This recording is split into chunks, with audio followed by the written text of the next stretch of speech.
జై తెలంగాణ. అందరికీ నమస్కారం. ఇవాళ తెలంగాణ రాష్ట్రంలో కాంగ్రెస్ ప్రభుత్వం బడ్జెట్ ప్రవేశపెట్టింది. మరి నిన్న ఉగాది నాడే తెలంగాణ జాగృతి ఒక కొత్త ఆనవాయితీకి రాష్ట్రంలో తెరదీస్తూ ప్రజల బడ్జెట్ ఎట్లా ఉండాలి, ప్రజలు ఏం కోరుకుంటున్నారు అనే విషయాన్ని ప్రభుత్వానికి మేము తెలియజేసేటటువంటి ప్రయత్నం చేసినాం. ఎట్లయితే జాగృతి ఎస్టిమేట్ చేసిందో మా దగ్గర ఉండేటటువంటి నిపుణుల బృందంతో దాదాపుగా మేము 3.23 crores పెడతారంటే వీళ్ళు 3.24 lakh crores పెట్టినారు.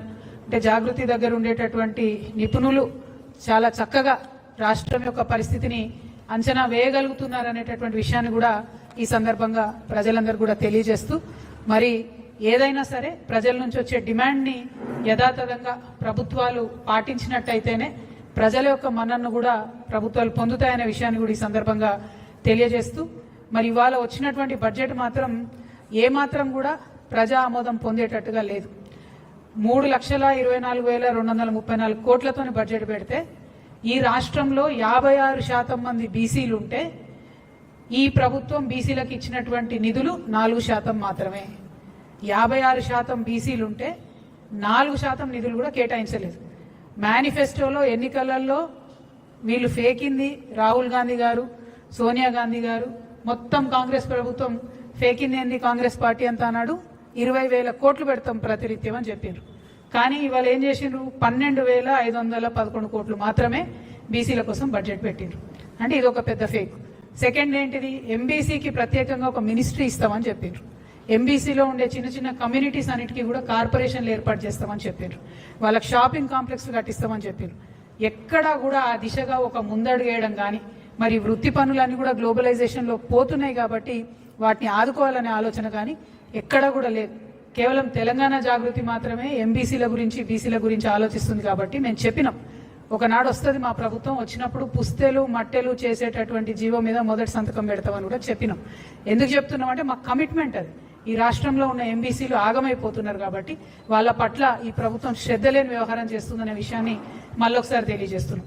అట్లనే గిరిజన మంత్రి కూడా లేరు. ఇది మొదటి మంత్రివర్గం, మైనార్టీలు లేకుండా ఎస్టీలు లేకుండా మంత్రివర్గం ఉండడం ఇది మొదటిసారి. మేము 2.5 years నుంచి ఫైట్ చేస్తూ వచ్చినాం. మైనార్టీకి మినిస్ట్రీ ఇవ్వాలి అంటే అజరుద్దీన్ గారికి సడన్ గా తీసుకొచ్చి ఇచ్చినారు. ఎస్టీకి మినిస్ట్రీ ఇవ్వలేదని కూడా మేము డిమాండ్ చేస్తున్నాం. ఖచ్చితంగా ఎస్టీకి మినిస్ట్రీ ఉండాలి. లంబాడాలు లేనటువంటి మినిస్ట్రీ ఇంతవరకు లేదు. అది పక్కన పెడితే ఇక 22 లక్షల ఇండ్లు 22.5 లక్షల ఇండ్లు ఇస్తామని చెప్పి కేవలం 5,500 కోట్లు పెట్టడం అంటే ఇది ఖచ్చితంగా మోసమే. గత బడ్జెట్లో ఇందిరమ్మ ఇండ్లకు 12,000 కోట్లు పెట్టిండ్రు. ఇప్పుడు అమాంతం 7,000 కోట్లు తగ్గించి 5,500 కోట్లు పెట్టిండ్రంటే పేద ప్రజలకు ఇండ్లు ఇచ్చేటటువంటి ఆలోచన కాంగ్రెస్ ప్రభుత్వానికి లేదనే విషయం స్పష్టమవుతున్నది. ఇది ఇంకొకటి రాహుల్ గారి ఫేకుడు అని చెప్పి తెలంగాణ ప్రజలందరూ కూడా తెలియజేస్తా ఉన్నాం. At the same time minority budget అయితే సేమ్ అసలు ఏమీ మార్పు లేదు, ఏమీ లేదు. అసలు మైనారిటీలను పట్టించుకున్న దాఖలా కూడా లేదు. అదేవిధంగా నేను ఫేక్ బడ్జెట్ అని ఎందుకంటున్నా అంటే, మామూలుగా ఎగ్జామ్ రాసేటప్పుడు పిల్లలు ఒకసారి చదివింది మళ్ళీ చదువుతారు, అంటే రివిజన్ చేసుకుంటుంటారు, బట్టి పడుతుంటారు, చదివిందే చదువుతుంటారు. వీళ్ళు కూడా ఏం చేశారంటే పోయిన సంవత్సరం బడ్జెటే మళ్ళీ ఈ సంవత్సరం కూడా పెట్టారు. ఎందుకు మార్చాలి, టైం వేస్ట్, పేపర్ వేస్ట్ అనుకున్నట్టున్నారు. ఒక 4-5 ప్రధానమైన అంశాలు. చేయూత పెన్షన్లు పోయినసారి ఎంత ఇచ్చారు, ఇప్పుడు అంతనే. రైతు భరోసా పోయినసారి 18,000 కోట్లు, ఈసారి 18,000 కోట్లు.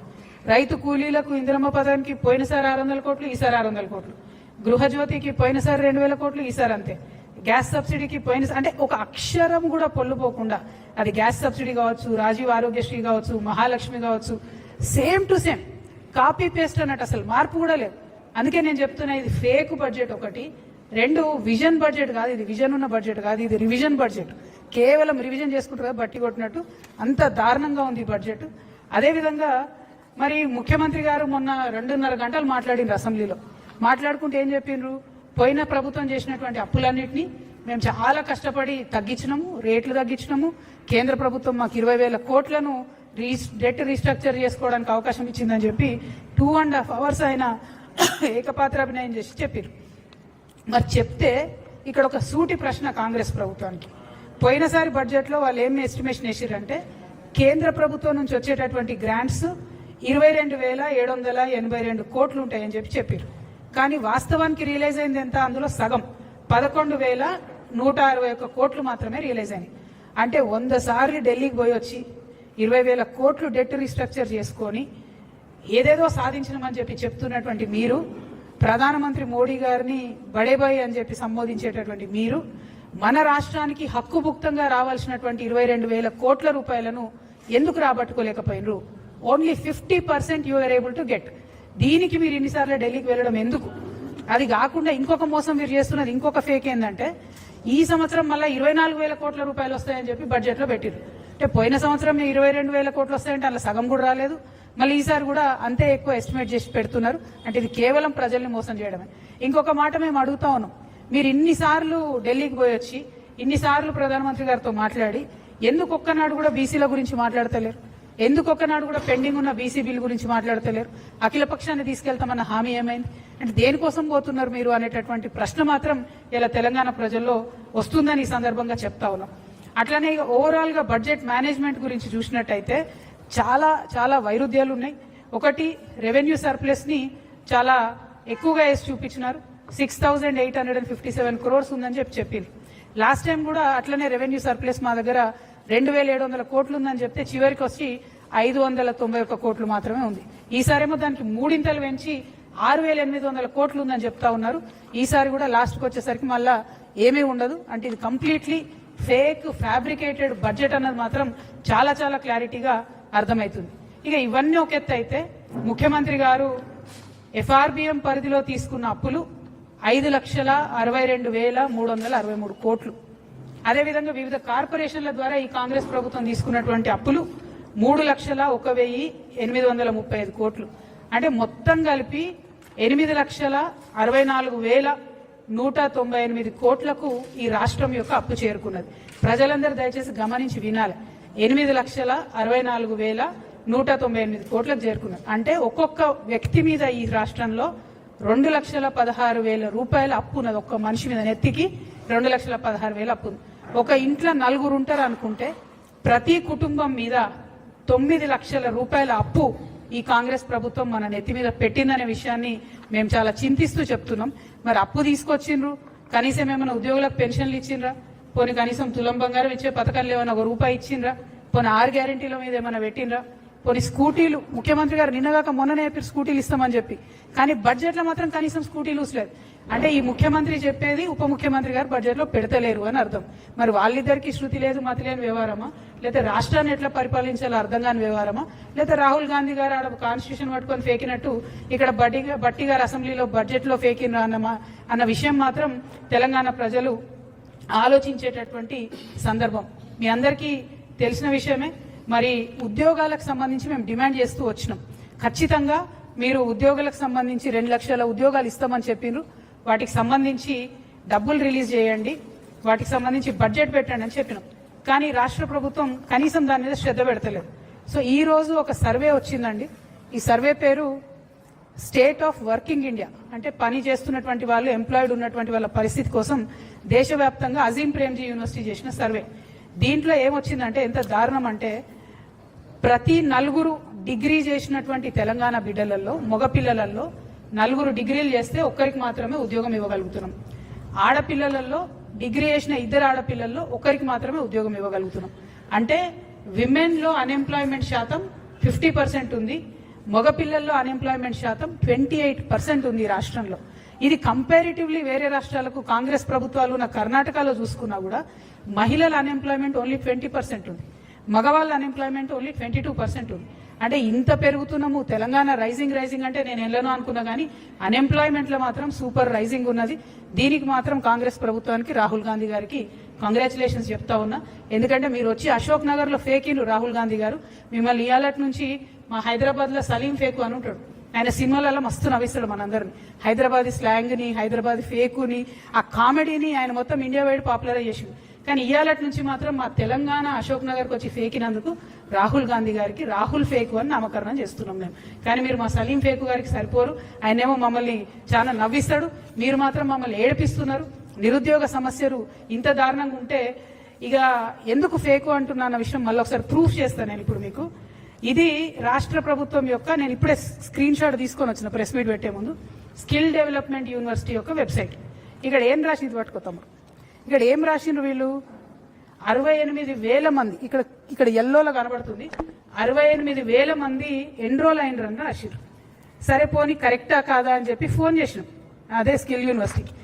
వాళ్ళు చెప్తున్న లెక్కలేంది, 920 మంది మాత్రమే ఎన్రోల్ అయినరని యూనివర్సిటీ వాళ్ళు చెప్తున్నారు. వెబ్సైట్ లో ఈ బట్టి గారి ఫేకుడు ప్రచారం ఏంది అని అంటే, ఎందుకు బట్టి గారి పేరు చెప్తున్నా అంటే, ఈయన 3 పారాగ్రాఫ్లు చెప్పారు ఈరోజు బడ్జెట్ లో బట్టి గారు. స్కిల్ యూనివర్సిటీ ఇట్లా, స్కిల్ యూనివర్సిటీ అట్లా, దీనివల్ల ఇట్లా అవుతుంది అట్లా అవుతుంది అని చెప్తే నేను ఎంతగానో పైసలు ఇచ్చిండో బట్టి గారు అనుకున్నా. ఉట్టి మాటలే, ₹1 కూడా ఇలా స్కిల్ యూనివర్సిటీకి. అక్కడ స్కిల్ యూనివర్సిటీలో పనిచేసే వాళ్ళే చెప్తున్నారు మాకు డబ్బులు లేవు, చాలా దారుణమైన పరిస్థితి ఉంది కాబట్టి ఇట్లా ఫేక్తున్నామని చెప్తున్నారు. నేను డిమాండ్ చేస్తున్నా, రాష్ట్ర ప్రభుత్వం ఈ మిస్లీడింగ్ ఇన్ఫర్మేషన్ తొలగించాలి ఈ వెబ్సైట్ నుంచి. 68,000 people are not enrolled in skill university. Only 920 people are enrolled. ఇది మీరు మార్చకపోతే మాత్రం మంచిగా ఉండదు. దయచేసి తప్పకుండా మార్చాలని చెప్పి నేను ప్రభుత్వాన్ని డిమాండ్ చేస్తున్నా. అందుకని బట్టి గారు ఫేక్తున్నారని చెప్తున్నా, నేను ఉట్టిగా చెప్పడం లేదు. ఇంకో బాధాకరమైన విషయం ఏంది అని అంటే, కంప్లీట్గా ఈ రాష్ట్రంలో ప్రజల యొక్క ఆహారానికి సంబంధించి ఏమాత్రం కూడా ఈ ప్రభుత్వం శ్రద్ధ పెడతలేదనడానికి న్యూస్ మీటర్ అనేటటువంటి సంస్థ మన పార్లమెంట్లో వచ్చినటువంటి ఆన్సర్ తీసుకొని మొత్తం కూడా ఒక ఆర్టికల్ వేయడం జరిగింది. మనకన్నా చండీగఢ్ పాపులేషన్ 40 లక్షలు, తెలంగాణ పాపులేషన్ 4 కోట్లు.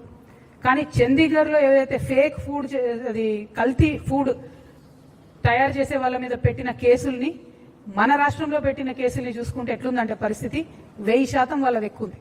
మన దగ్గర పోయిన సంవత్సరం అంటే 2024-25లో ఒకటే ఒక కేసు పెట్టారు, ఫుడ్ మంచిగా లేదని చెప్పి, కల్తీ ఫుడ్ అని చెప్పి. అది కూడా ఓన్లీ హైదరాబాద్ సెంట్రిక్. నేను ఇవాళ ప్రభుత్వాన్ని డిమాండ్ చేస్తున్నా, హైదరాబాద్ సెంట్రిక్ కాదు, తెలంగాణ వ్యాప్తంగా కల్తీ జరుగుతుంది. అది నూనె కావచ్చు, పప్పు కావచ్చు, ఉప్పు కావచ్చు, కారం పొడి కావచ్చు, పసుపు కావచ్చు. ప్రజల ఆరోగ్యంతో చెలగాటం ఆడుతున్నారు. దయచేసి రాష్ట్రమంతా శ్రద్ధ పెట్టండి.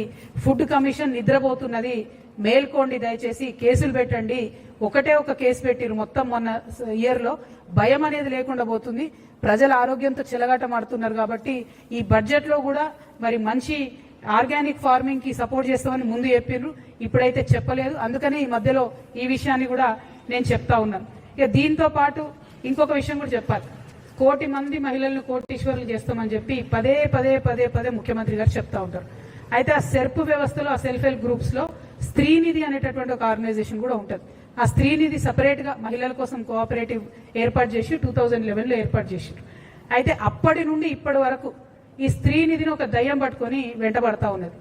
దాదాపుగా 14 years నుంచి ఒకటే ఒక వ్యక్తి, ఆయన పేరేంటిదంటే జి విద్యాసాగర్ రెడ్డి. ఈయన యాక్చువల్గా స్టేట్ ప్రాజెక్ట్ డైరెక్టర్ సెర్ప్కి జాయిన్ అయ్యాడు. కానీ ఆయనే సెల్ఫ్ డిక్లేర్డ్ మేనేజింగ్ డైరెక్టర్ అయిపోతాడు. ఆయన మేనేజింగ్ డైరెక్టర్గా 14 ఏళ్ల నుంచి కొనసాగుతుంది.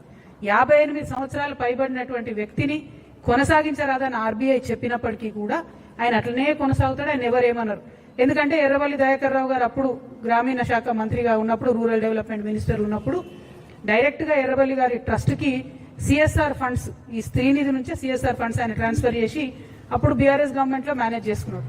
ఇప్పుడు కాంగ్రెస్ గవర్నమెంట్లో కూడా అదే కొనసాగుతున్నది. కాంగ్రెస్ గవర్నమెంట్లో కూడా అందరూ ఉద్యోగులు పదే కంప్లైంట్ చేస్తే కూడా ఒక ఎంక్వైరీ కమిషన్ వేసారు. దాని పేరు ఏంటంటే జీవో నంబర్ 523 ఎంక్వైరీ కమిషన్ వేసారు. ఇంతవరకు ఆ ఎంక్వైరీ కమిషన్ ఏమైందంటే సీతక్క గారు మాట్లాడతలేరు. నిన్న కూడా సీతక్క గారు ఈ విద్యాసాగర్ రెడ్డి అనేటువంటి పక్కన కూర్చోబెట్టుకొని మేము మహిళలను కోటీశ్వర్లు చేస్తామంటే ఈయన మింగుతున్నాడు అమ్మ పైసలన్నీ, ఈయన ఇబ్బంది పెడుతున్నాడు. అట్లా కాదు, దయచేసి ఆ వ్యక్తిని మొదలు తొలగించండి. ఎందుకంటే ఈయన ఏం చేస్తుండంటే ఆయన మొత్తం ప్యానల్ అందరినీ కూడా ఎగ్జిక్యూటివ్ డైరెక్టర్, ఈ డైరెక్టర్ అని చెప్పి లక్షలలో వాళ్ళకి జీతాలు ఇచ్చి ఎస్సీ ఎస్టీ బీసీ మహిళలందరినీ కూడా 737 మంది ఎంప్లాయీస్ ఉండే స్త్రీనిధిలో ఇప్పుడు 270 మంది మిగిలిరు. అందరినీ కూడా ఆయన తీసేసుకుంటూ వస్తున్నాడు. అన్ని రకాల రూల్స్ కూడా ఫ్లౌట్ అయిపోతా ఉన్నాయి. దీనికి ఖచ్చితంగా మీరు ఈ విద్యాసాగర్ రెడ్డి అనే వ్యక్తిని మీరు తొలగించాల్సిందే. ఆ స్త్రీనిధిలో జరుగుతున్నటువంటి అక్రమాలను ఖచ్చితంగా బయట పెట్టాల్సిందే. 523 జీవో ఎంక్వైరీ ఏమైందో కూడా సీతక్క గారు చెప్పాల్సిందే. మీరు చెప్పకపోతే మరి ఎర్రబల్లి గారికి ఎట్లయితే అండర్స్టాండింగ్ ఉండేనో మీకు కూడా ఉంటుందని అనుకోవాల్సి వస్తుంది. సీతక్క మంచిది, నాకు తెలుసు, అట్లా చేయదు. కాబట్టి తొందరగా విద్యాసాగర్ రెడ్డిని తొలగిస్తారని చెప్పి నేను మనస్ఫూర్తిగా నమ్ముతా ఉన్నాను. ఇక చివరి విషయానికి వస్తే, ఈ ప్రభుత్వం ఈ బడ్జెట్ మొత్తంలో కూడా ఎక్కడ విజన్ చూపించలేదు, 6 గ్యారెంటీల విషయం చూపించలేదు. బయట నుండి తెచ్చినటువంటి అప్పులేమో కుటుంబానికి 9 లక్షల రూపాయల అప్పు మన మీద మోపుతా ఉంది. కానీ సింగరేణికి ఇవ్వాల్సినటువంటి 50,000 కోట్ల అప్పు కడతలేరు, జెన్కోకి ఇవ్వాల్సిన అప్పు కడతలేరు, ట్రాన్స్కోకి ఇవ్వాల్సిన అప్పు కడతలేరు. వీటన్నిటి దగ్గర 50,000 కోట్లు అంటే 1,50,000 కోట్లు ప్రభుత్వమే ఈ సంస్థలకు ఇవ్వాలి. ఆ అప్పు తక్షణమే చెల్లించాలి. సింగరేణి సంస్థ దానంతది రన్ అవ్వాలి. ట్రాన్స్కో జెన్కో హెల్తీగా ఉండాలని చెప్పి నేను డిమాండ్ చేస్తా ఉన్నాను. ఇక మూసీకి అందరూ వ్యతిరేకించే మూసీకి, ప్రపంచ బ్యాంకు నుంచి అప్పు తెచ్చుకునే మూసీకి 1,500 కోట్లు పెట్టుకున్నారు. యంగ్ ఇండియా స్కూల్స్ ఎక్కడైతే కమిషన్లు వస్తాయో ఆ స్కూళ్ళకు 5,000 కోట్లు పెట్టిండ్రు.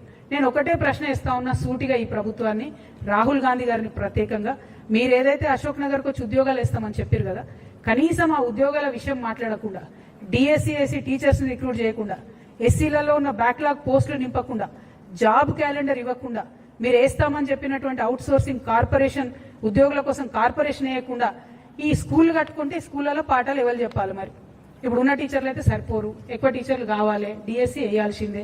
మరి ఎందుకు వేస్తలేరు? దేనికోసం ఆపుతున్నారు? ఈ డబ్బులన్నీ బిల్డింగ్లు కట్టుకుంటూ పోతే మీరు హ్యూమన్ రిసోర్సెస్ మీద ఇన్వెస్ట్ చేయరా అని చెప్పి ఈ ప్రభుత్వాన్ని నేను అడుగుతున్నా. మరి జాబ్ క్యాలెండర్ కోసం నిరుద్యోగులంతా ఉద్యమిస్తున్నారు. వాళ్ళు 26వ తారీఖు నాడు అసెంబ్లీ ముట్టడి చేస్తామని మాకు చెప్పిండ్రు. ఆ అసెంబ్లీ ముట్టడికి కూడా తెలంగాణ జాగృతి నుండి సంపూర్ణంగా మద్దతు ఇస్తా ఉన్నాం. నిరుద్యోగులను మోసం చేసినటువంటి ఈ ఫేక్ కాంగ్రెస్ ప్రభుత్వాన్ని అడిగి, వీళ్ళను రాహుల్ గాంధీ ఒక దగ్గర ఫేక్తారు, రేవంత్ రెడ్డి గారు ఒక దగ్గర, బట్టి గారు ఒక దగ్గర, వీళ్ళు ఎట్లా అంటే ఫేకెస్ట్ అన్నట్టు వీళ్ళ పరిస్థితి. అంటే ఒకరిని మించోగలు చెప్పేటట్టు. కాబట్టి ఓవరాల్ గా రాహుల్ ఫేకు గారికి నేను రిక్వెస్ట్ చేసేది ఏంటంటే, తెలంగాణ నెక్స్ట్ టైం వస్తే దయచేసి జాబ్ క్యాలెండర్ ఇవ్వండి, ఉద్యోగాలు ఇవ్వండి.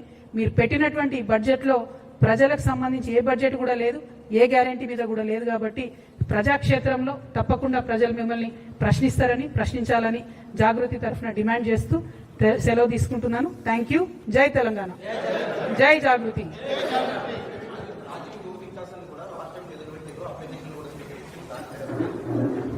చెప్తున్నా కదా, అది కూడా సేమ్ థింగ్, ఓవరాల్ ఫేక్ అన్నట్టు.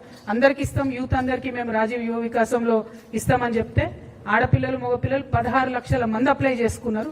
కనీసం దాంట్లో సెలెక్షన్ క్రైటీరియా ఏందన్నా చెప్తలేరు. బ్యాంక్ లింకేజ్ తోని లోన్ ఇస్తారా చెప్తలేరు, డైరెక్ట్ ఇస్తారా చెప్తలేరు, గ్రాంట్ ఇస్తారా లోనా చెప్తలేరు, పర్సెంటేజ్ చెప్తలేరు, వడ్డీ లేని రుణం ఇస్తామని మొదలన్నారు. మరి రుణమా గ్రాంటా ఏది కూడా చెప్తలేరు. కంప్లీట్లీ ప్రకటన చేయడం మానేయడం. నిన్నగాక మొన్న ఈ రాష్ట్ర ముఖ్యమంత్రి అంటే ఆయన ఒక దగ్గర అన్నారు, ముఖ్యమంత్రి గారు నేను మాట్లాడితే అదే జీవో అన్నారు. మరి ఆయన అక్కడ మాట్లాడినేమని, నేను స్కూటీ ఇస్తా ఎలక్ట్రిక్ స్కూటీ అన్నాడు. రూపాయి వేటలే బట్టి గారి బడ్జెట్లా అంటే ఏందన్నట్టు? ముఖ్యమంత్రి గారు ఎస్ అంటే బట్టి గారు నో అన్నట్టు ఉంది పరిస్థితి. మొదల ప్రజలేమైపోవాలి? డెఫినెట్ గా ఇది fake budget, Congress fake budget, Rahul Gandhi గారి ఫేక్ బడ్జెట్. దీన్ని మేము తీవ్రంగా నిరసిస్తా ఉన్నాం. Thank you.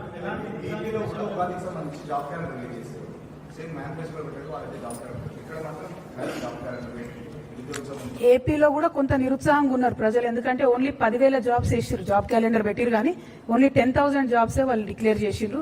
ఇక్కడేమో సంవత్సరానికి 2 లక్షల జాబ్స్ అన్నారు. ఇంతవరకు నిన్న అసెంబ్లీలో ముఖ్యమంత్రి గారు చెప్పిన దాని ప్రకారమే 68,000 జాబ్స్ ఇచ్చినాం మేమన్నారు. అంటే వీళ్ళు కొత్తగా ఇచ్చింది 11,000 మంది. అంతకుముందున బీఆర్ఎస్ గవర్నమెంట్ ఇచ్చిన జాబ్స్కే వీళ్ళు పట్టాలు ఇచ్చిరు తప్పితే, కాపీలు ఇచ్చిరు తప్పితే వేరే స్పెషల్ జాబ్స్ వేయలేదు. సో అందుకే నేను ఇన్నిసార్లు ఫేకు అనేది రాహుల్ గాంధీ గారిని. వారు రావాలి, నెక్స్ట్ టైం ఎప్పుడు రాష్ట్రంలోకి వచ్చినా కూడా ఖచ్చితంగా ప్రశ్నిస్తాం వారిని. థ్యాంక్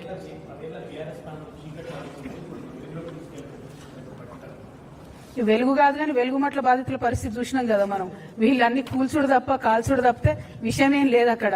మొత్తం అన్ని స్టేట్మెంట్లు ఒకరిని మించి ఒకరికి ఫేకుడు, ఒకరికి ఎక్కడ పేరు వస్తుందో అని ఇంకొకరు మాట్లాడడం, ఇంకొకరికి ఎక్కడ పేరు వస్తుందో అని ఇంకొకరు మాట్లాడడం తప్పితే అసలు విషయం అయితే ఏం లేదు బడ్జెట్ లో.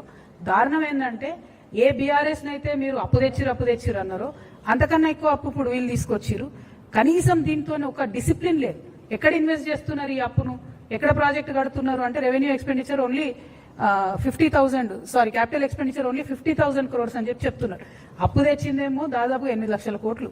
ఓన్లీ 50,000 కోట్లు ఈసారి మీరు క్యాపిటల్ ఎక్స్పెండిచర్ అంటే ఎట్లా తిరుగుతుంది ఎకనామిక్ ఇంజన్ అనేది? ఎట్లా తిరుగుతుంది అసలు పోనీ ఇన్ని తెచ్చుకొచ్చిండ్రా, ఇన్నిసార్లు విదేశాలకు పోయొచ్చిరా? ఎక్కడున్నాయి పెట్టుబడులు? Where is the industry? Industry ద్వారా వచ్చిన ఎంప్లాయ్మెంట్ ఏది? ప్రైవేట్ ఎంప్లాయ్మెంట్ లేదు. ఇప్పుడు ఆ సర్వే చూపిస్తుంది మన దేశంలో రైజింగ్ అంటే నేను చెప్తున్నా కదా, నిరుద్యోగంలో మాత్రం బరాబర్ రైజింగే ఉన్నాం. ఇలా నంబర్ 1 ఉన్నాం మనం. 50% అన్ఎంప్లాయ్మెంట్ విమెన్ లో. దారుణం. ఆడపిల్లలు చదువుకునే తక్కువ, అలా సగం మందికి ఉద్యోగాలు వేయలేకపోతుంది ఈ ప్రభుత్వం. కాబట్టి వాళ్ళ ప్రయారిటీస్ అయితే కరెక్ట్ లేవు. రాష్ట్రాన్ని యొక్క ప్రగతిని ముందుకు తీసుకెళ్లే విధంగా అయితే లేవన్నది మాత్రం స్పష్టంగా అర్థమైంది.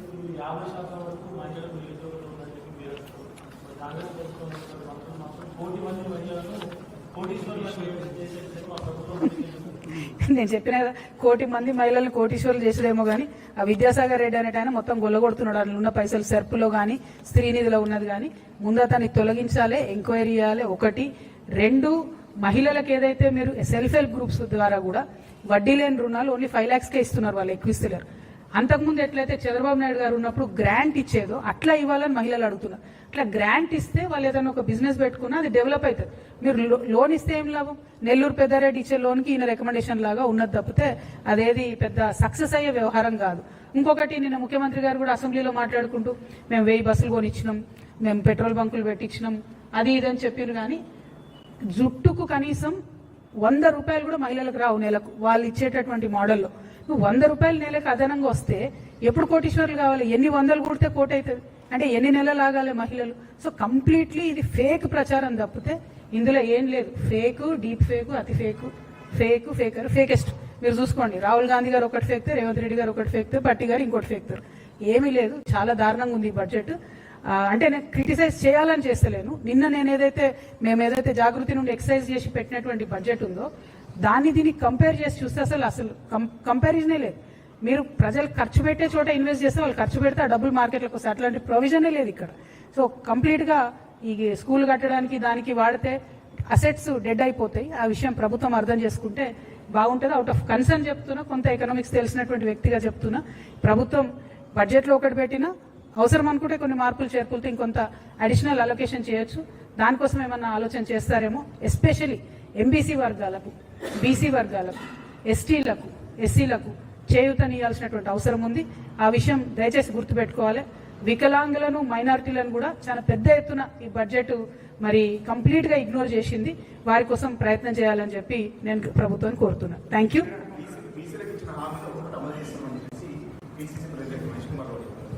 అది ఇంకొక 1 more ఫేక్ యాడ్. సో అంటే చెప్తున్నా కదా, వాళ్ళు ఎవరు ఏం స్టేట్మెంట్ చేస్తారో పోలిక లేదు, పొంతన లేదు. అక్కడ ఢిల్లీలో చెప్తారు, దిగే వరకు ఇంకోటి చెప్తారు. ఢిల్లీకి పోయే ముందు ఓన్లీ పదవులు మాత్రం పర్ఫెక్ట్ గా తెచ్చుకుంటున్నారు వాళ్ళ కోటరికి తప్పితే ప్రజలకు పైసలు అయితే తెస్తలేరు, పనులు అయితే చేస్తలేరు. అది వాస్తవం, ఆన్ ద గ్రౌండ్ అర్థమవుతుంది. Thank you.